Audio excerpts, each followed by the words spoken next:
प्रिय विद्यार्थियों, मैं गुरमीत सिंह, सह आचार्य हिंदी विभाग, राजकीय महाविद्यालय बूंदी। आज के मेरे ई व्याख्यान का विषय बीए प्रथम वर्ष हिंदी साहित्य द्वितीय प्रश्न पत्र के अंतर्गत पाठ्यपुस्तक कहानी संकलन में संकलित कहानी खेल से संबंधित है, जिसके कि लेखक एवं रचनाकार जैनेन्द्र कुमार हैं। यह व्याख्यान इस कहानी से संबंधित चौथा और अंतिम व्याख्यान है। जैसा कि हमने पूर्व के व्याख्यान में जहाँ समापन किया था, उन दो पंक्तियों को पुनः देखते हैं और आज के व्याख्यान का प्रारंभ करते हैं। हम नहीं बोलते, यह कथन था सुरबाला का, जब मनोहर के द्वारा सुरबाला द्वारा बनाए गए भाड़ को नष्ट कर देने से वह सुरबाला रुष्ट हो जाती है, क्रोधित हो जाती है, व्यथित हो जाती है, दुखी हो जाती है। तो मनोहर तरह तरह से प्रयास करके सुरबाला को मनाना चाहता है, लेकिन सुरबाला कहती है कि हम नहीं बोलते। बालिका से बिना बोले रहा न गया। उसका भाड़ शायद शून्य में विलीन हो गया। उसका स्थान और सुरबाला की सारी दुनिया का स्थान कांपती हुई मनोहर की आवाज ने ले लिया। यह पूर्व के व्याख्यान की अंतिम पंक्तियां थी। इसके बाद की स्थिति का हम अवलोकन करते हैं। कहानी का कथानक किस प्रकार आगे बढ़ता है। मनोहर ने बड़ा बल लगाकर कहा, सूरी, मनोहर तेरे पीछे खड़ा है। वह बड़ा दुष्ट है। बोल मत, पर उस पर रेत क्यों नहीं फेंक देती? मार क्यों नहीं देती? प्रश्नवाचक चिन्ह। उसे एक थप्पड़ लगा, वह अब कभी कसूर नहीं करेगा। कहने का अभिप्राय लेखक ने यहाँ पर मनोहर के पश्चाताप को व्यक्त किया है। उसका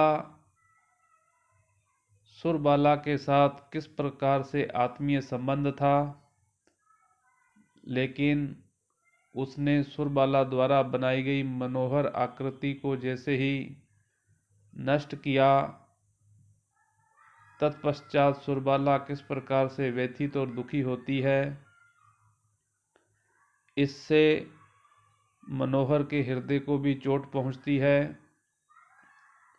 वह पश्चाताप की ज्वाला में जलता हुआ दिखाई देता है और सुरबाला से कहता है कि मैं तेरे पीछे खड़ा हूँ, मैं बड़ा दुष्ट हूँ, बोल मत, लेकिन तुम मुझे मारती क्यों नहीं? मेरे थप्पड़ मार, मैं अब कभी कसूर नहीं करूँगा। इस तरह से अनेक तरह से वह अपना पश्चाताप व्यक्त करता है।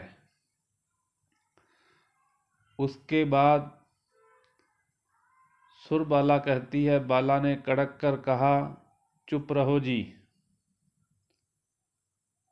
संबोधन चिन्ह इन्वर्टेड कोमा में है। यह कथन सुरबाला का है। सुरबाला मनोहर से कहती है, जी लगाकर संबोधन करती है। कहीं न कहीं आत्मीयता का संबंध है उनका। उसके बाद चुप रहता हूँ पर मुझे देखोगी भी नहीं? प्रश्नवाचक चिन्ह। किस प्रकार बाल मनोविज्ञान का चित्रण लेखक व रचनाकार जैनेंद्र कुमार ने यहाँ पर किया है, उनमें किस प्रकार से संवाद होता है, कथोपकथन चलता है। वह मनोहर कहता है, मैं चुप होता हूँ, चुप रह जाता हूँ, लेकिन क्या मेरे पर तुम दृष्टि भी नहीं डालोगी? फिर सुरबाला कहती है, नहीं देखती। अच्छा मत देखो, मत ही देखो, मैं अब कभी सामने न आऊँगा, मैं इसी लायक हूँ। अपने चरित्र का बखान करते हुए मनोहर कहता है कि ठीक है, आपकी बात सही है, आप मेरे पर दृष्टिपात मत करो, मैं इस काबिल नहीं हूँ, मैं अब कभी तुम्हारे सामने नहीं आऊँगा। फिर सुरबाला कहती है, कह दिया तुमसे, चुप रहो, हम नहीं बोलते।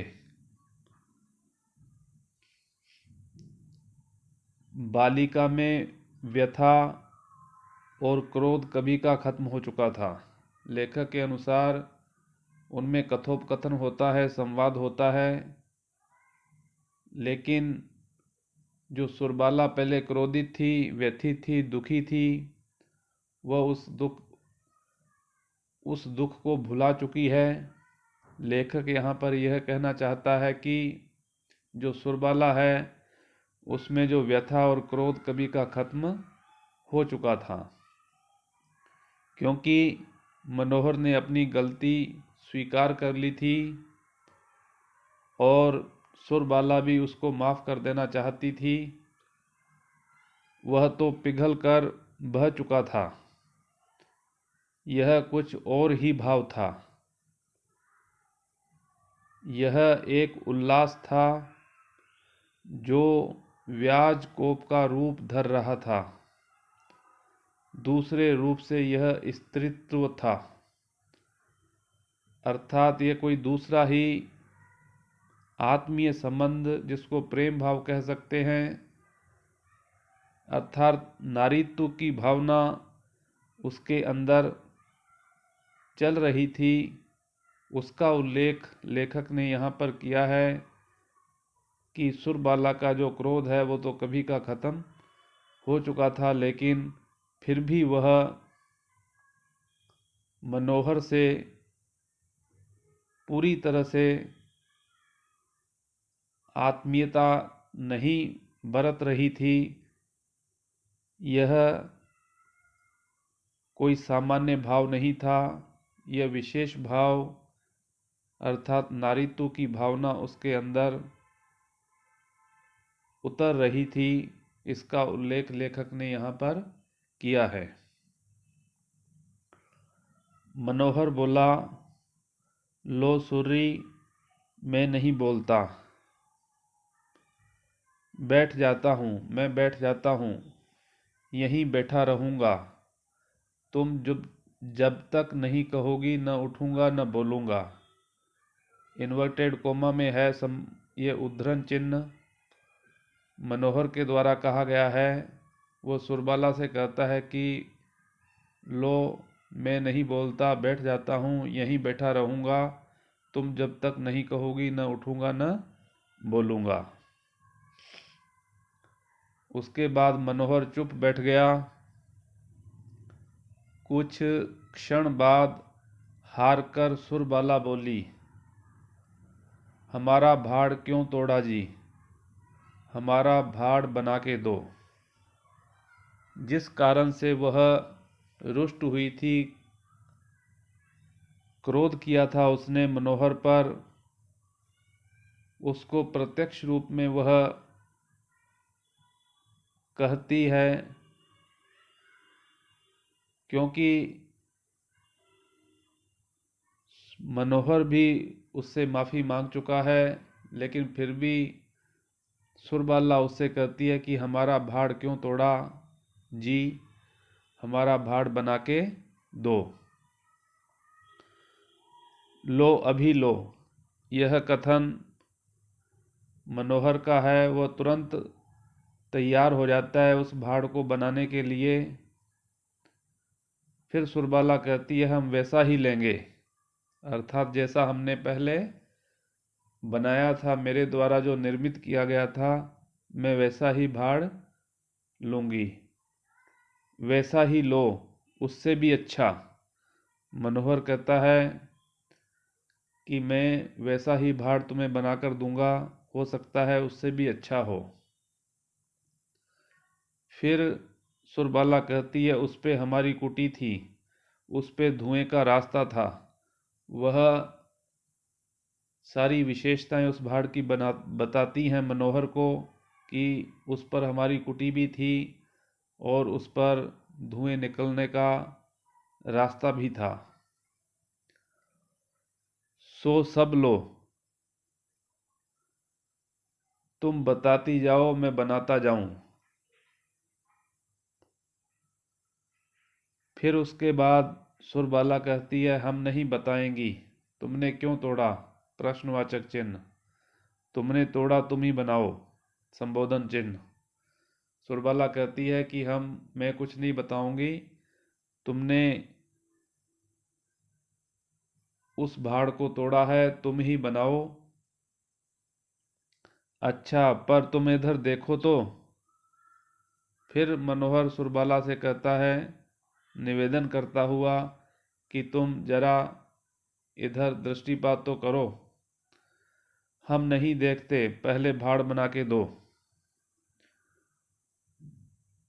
सुरबाला कहती है कि मैं नहीं देखती जब तक मेरा भाड़ बनकर तैयार नहीं हो जाता, और ये आपको बनाना है। मनोहर ने तभी खुशी खुशी भाड़ बनाकर तैयार किया। कहा लो भाड़ बन गया। सुरबाला ने भाड़ बनाने के लिए निर्देश दिया था।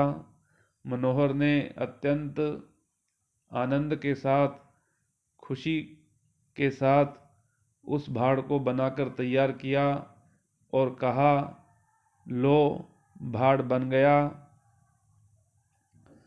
फिर सुरबाला कहती है बन गया, प्रश्नवाचक चिन्ह। मनोहर कहता है हाँ। धुएं का रास्ता बनाया, कुटी बनाई, अर्थात जैसा भाड़ मैं चाहती थी या जैसा भाड़ मैंने निर्मित किया था, क्या तुमने वैसा ही भाड़ बनाया है? यह प्रश्न सुरबाला मनोहर से करती है। सो कैसे बनाऊं बताओ तो, अर्थात वह कुटी और धुएं का रास्ता मैं किस प्रकार बनाऊं, थोड़ा मुझे बताओ तो। पहले बनाओ तब बताऊंगी। सुरबाला मनोहर से कहती है कि पहले तुम बनाओ, फिर मैं बताऊंगी। भाड़ के सिर पर एक सींक लगाकर और एक एक पत्ते की ओट लगाकर कहा बना दिया। मनोहर ने सुरबाला के कहने पर उसके सिर पर एक सींक लगाकर और एक एक पत्ते की ओट लगाकर कहा कि बना दिया। तुरंत मुड़कर सुरबाला ने कहा अच्छा दिखाओ। अब सुरबाला उस भाड़ को देखने के लिए तैयार होती है और मनोहर से कहती है कि किस प्रकार का भाड़ आपने बनाया है, मुझे दिखाओ। सीख ठीक नहीं लगी जी, पत्ता ऐसे लगेगा। आदि आदि संबोधन कर चुकने पर मनोहर को हुक्म हुआ। उसने कुछ कमियां निकाली। सुरबाला ने मनोहर से कहा इसमें सींग ठीक प्रकार से नहीं लगी और पत्ता इस प्रकार लगेगा। आदि आदि कहकर संबोधन संशोधन कर चुकने पर मनोहर को हुक्म हुआ, निर्देश हुआ, थोड़ा पानी लाओ, भाड़ के सिर पर डालेंगे। मनोहर पानी लाया। गंगा जल से कर पात्रों द्वारा वह भाड़ का अभिषेक करना ही चाहता था। अपने हाथों द्वारा वह पत्तों में भरकर पानी लाया और उसका अभिषेक, जो भाड़ बनाया था मनोहर ने, उसका अभिषेक करना ही चाहता था कि सुरो रानी ने एक लात से भाड़ के सिर को चकनाचूर कर दिया। अर्थात उसने वह भाड़ वैसे ही तोड़ दिया जैसे सुरबाला के भाड़ को मनोहर ने नष्ट किया था, लात मारकर तोड़ दिया था, वैसे ही उस भाड़ को चकनाचूर कर दिया। कहानी का कथानक यहाँ अपने अंतिम पड़ाव पर है। सुरबाला रानी हंसी से नाच उठी। वह भाड़ तोड़कर मानो अत्यंत आनंदित हुई हो, हंसकर खिलखिलाकर वह मानो नृत्य कर रही हो, क्योंकि उसने मनोहर द्वारा बनाए गए भाड़ को तोड़ दिया था। सुरबाला रानी हंसी से नाच उठी। मनोहर उत्फुल्लता से कह कहा लगाने लगा। उस निर्जन प्रांत में, जहाँ पर कोई और दूसरा मनुष्य नहीं है, कोई जन नहीं था, प्रांत में गंगा का तट था। देश काल और वातावरण के अंतर्गत ये आता है। उस निर्जन प्रांत में वह निर्मल शिशु हास्य रव लहरें लेता हुआ व्याप्त हो गया। अर्थात किस प्रकार बच्चे किलकारियां मारते हैं, हंसी खुशी के साथ अपना समय व्यतीत करते हैं, उन्हें दूसरे संसार से कोई मतलब नहीं है, कोई लेना देना नहीं है।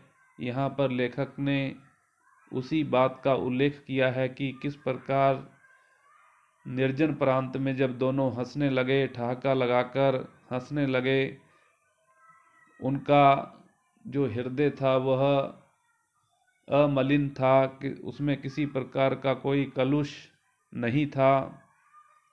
वह शिशु हास्य रव लहरें लेता हुआ व्याप्त हो गया निर्जन प्रांत में।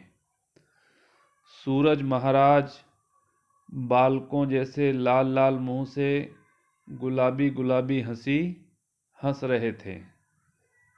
सूर्य अस्त होने को था, इसलिए लेखक ने कहा है कि उनकी हंसी को देखकर मानो सूर्य भी हंस रहा हो, गुलाबी गुलाबी हंसी हंस रहे थे। गंगा मानो जानबूझकर किलकारियां मार रही थी। इस प्रकार का वहाँ पर कोलाहल एवं वातावरण, हास्य विनोद का वातावरण उपस्थित हो गया था। लेखक ने इसके माध्यम से कहना चाहा है कि किस प्रकार बालकों का जो हृदय होता है वह निर्विकार होता है, निर्मल होता है। वह एक दूसरे को किस प्रकार से उनमें आत्मीयता होती है, और उनका जो रूठना, क्रोधित होना, वह कुछ क्षण के लिए ही होता है, फिर पुनः उनमें वही प्रेम भाव स्थापित हो जाता है। यह लेखक इस कहानी के माध्यम से कहना चाहता है। गंगा मानो जानबूझकर किलकारियां मार रही थी। अंतिम दो पंक्तियां हैं। और वे लंबे ऊंचे ऊंचे दिग्गज पेड़, गंगा किनारे तट पर जो पेड़ थे, ऊंचे ऊंचे दिग्गज पेड़, दार्शनिक पंडितों की भांति हास्य की सार शून्यता पर मानो मन ही मन गंभीर तत्वावलोकन कर हंसी में भूले हुए मूर्खों पर थोड़ी दया बख्शना चाह रहे थे। कहने का अभिप्राय, लेखक ने इसके माध्यम से कहना चाहा है कि जो बड़े व्यक्ति होते हैं, जो दार्शनिक होते हैं, वह उस घटना को किस प्रकार से लेते हैं, किस प्रकार से उसका तत्वावलोकन करते हैं, और वह बालक हृदय किस प्रकार से सहृदयता के साथ आपसी बर्ताव करते हैं, व्यवहार करते हैं। क्योंकि बड़े व्यक्तियों के अंदर जो मलिनता होती है, जो कुटिलता होती है, वह स्थायी रूप ले लेती है, लेकिन बालकों के हृदय में किसी प्रकार की कोई मलिनता या कुटिलता नहीं रह जाती। इस प्रकार जैनेन्द्र कुमार की यह कहानी खेल काफ़ी महत्वपूर्ण कहानी है, जिसमें उन्होंने बाल मनोविज्ञान का सुंदर और प्राकृतिक रूप से अंकन किया है। इसमें दो पात्र हैं, एक सुरबाला और एक मनोहर। दोनों के माध्यम से इसका कथानक, प्रारंभ, विकास और अंत, इस प्रकार से यह कहानी समाप्त होती है। और जो बड़े बड़े दार्शनिक और पंडित हैं, उनको भी कुछ शिक्षा देती है कि किस प्रकार बच्चों का जो हृदय होता है वह मलिनता से रहित होता है। इस प्रकार इस कहानी का जो शीर्षक है खेल, वह भी सार्थकता को दर्शाता है कि खेल की तरह खेलना चाहिए। खेल में हंसी, खिलखिलाहट, प्रसन्नता, उत्सुकता, यह सब चलता रहता है, लेकिन खेल में क्रोधित होना या व्यथित होना यह हमारे लिए सही नहीं है। इस प्रकार आज का व्याख्यान यहीं पर समाप्त होता है। अगला व्याख्यान अगले वीडियो में प्रसारित किया जाएगा।